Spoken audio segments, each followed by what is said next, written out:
Red Bull Homeground NA Qualifier. This is where we get a glimpse into the future of VCT.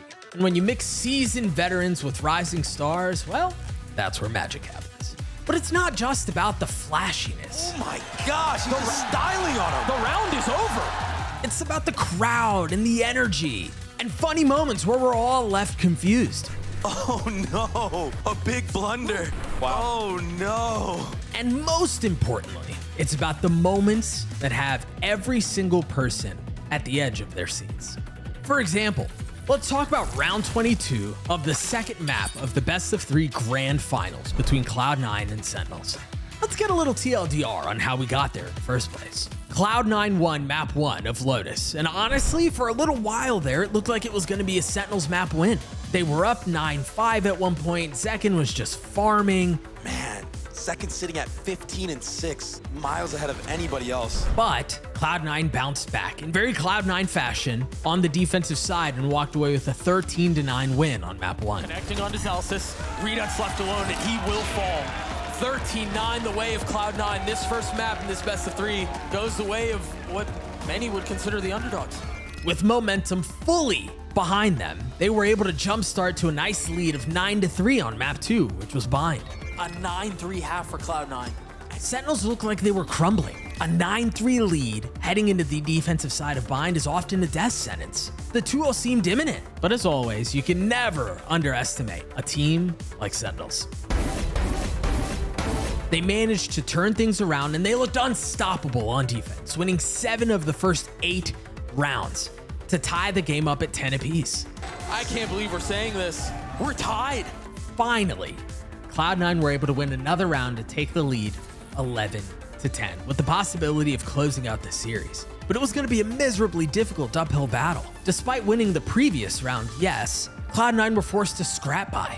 Vic, Mitch, and Moose could only afford light shields, and Vic in particular was stuck on a Guardian. Their economy was struggling, and Sentinels had a ton of momentum.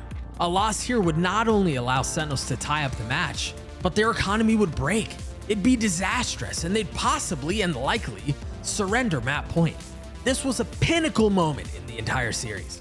Fortunately for Cloud9, they had a couple of really big tools at their disposal, namely Raze's ult and the Viper's Pit as well. Typically when Razes have their ults, they tend to favor either hookah or ace short, as it gives them the extra elevation to maximize their distance with their satchels.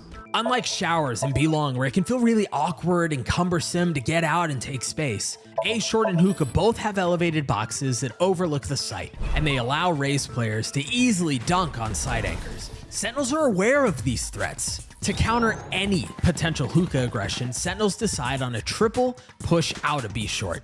To delay Cloud9 coming A, they also place a really deep smoke on short A to buy some time in case they need to rotate. They had all of these little things covered.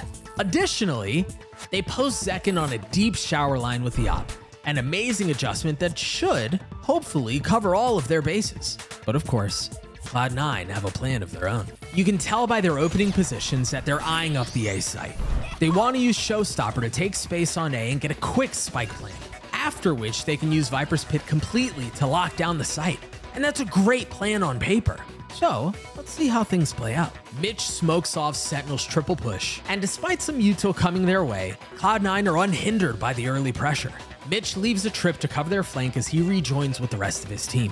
With no follow-up after that initial skirmish, Celsius is suspicious. His teammates at B aren't seeing anything or hearing anything, so he preemptively repositions towards Evan, which was great timing on his part, because as soon as that deep brim smoke faded, it was go time for Cloud9. The Viper wall goes up, Oxy rips a Showstopper, Zeppa flashes through, and Oxy satchel jumps over default to wrap U-Haul, giving his team the space to push, as well as crucial info that most of A's side is clear. With the only question marks being showers in heaven, Zeppa decides to use his Trailblazer into showers, but he sees no one.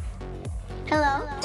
This is because Zekin, knowing he's isolated and getting crunch, is postured outside of showers. With no vision from Sky's Trailblazer, Vic takes this as a signal to start pushing, and lo and behold, he walks right into Zekin's crosshair. But he still hits a shot with the dog nipping at his heels. At At the exact same time, Oxy fires his showstopper. And because of the sound cue, Zellsis is able to peek in front of the Heaven smoke and spray them down as they retreat to U-Haul, putting Sentinels in a massive 5v3 situation. Fortunately, the spike gets planted, and the Viper deploys her pit in U-Haul. The remaining Cloud9 members are all in position, but they have very little space to work with. They're desperate for a hero play.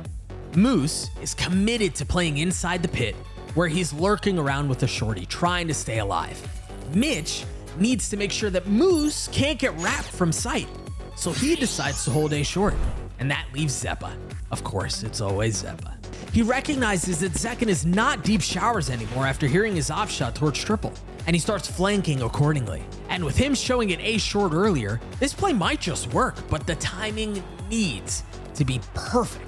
With all of Sentinel's players rotated over, all hell breaks loose as they start their retake. Mitch catches Zellsis in his trapwire and quickly gets the kill through the brim smoke. At that exact same moment, Zeppa arrives in showers and he gets a kill onto John QT.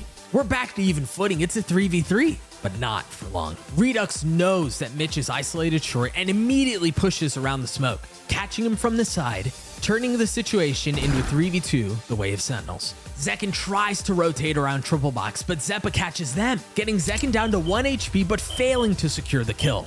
At the exact same time, Curry dives into the Viper's pit, where Moose catches him with 2 shots from the shorty. That's a Viper diff. Unfortunately, Redux times the trade perfectly, catching Moose as they're switching weapons. And now we're in a 2v1 with both Sentinels players on site and Zeppa stuck in showers. No pit to play around anymore. With the timer running down, Redux commits to getting the spike to at least half. Knowing he has to act, Zeppa finishes his reload animation and immediately swings, taking out Zekken at 1 HP instantly. He follows this up with a fake swing to get Redux off the spike, continuing to jiggle to buy time and to keep the pressure on. He gets dinked, but Redux, he's done playing games. He's gonna get Zeppa to peek by tapping a half defused spike. Zeppa does not hesitate at all, swinging instantly, deleting Redux. Starting to dump some of that utility through. Couple of kills going through the wave of Cloud9. A 3v3. Still, Moose's pit in play. Curry's now down. They've done this. What can Zeppa do? Curry's already gotten it to half. It's going to be the 1v1. It's a shoulder thrown at first. Can he swing all the way out? Baiting him, calling him into the fight.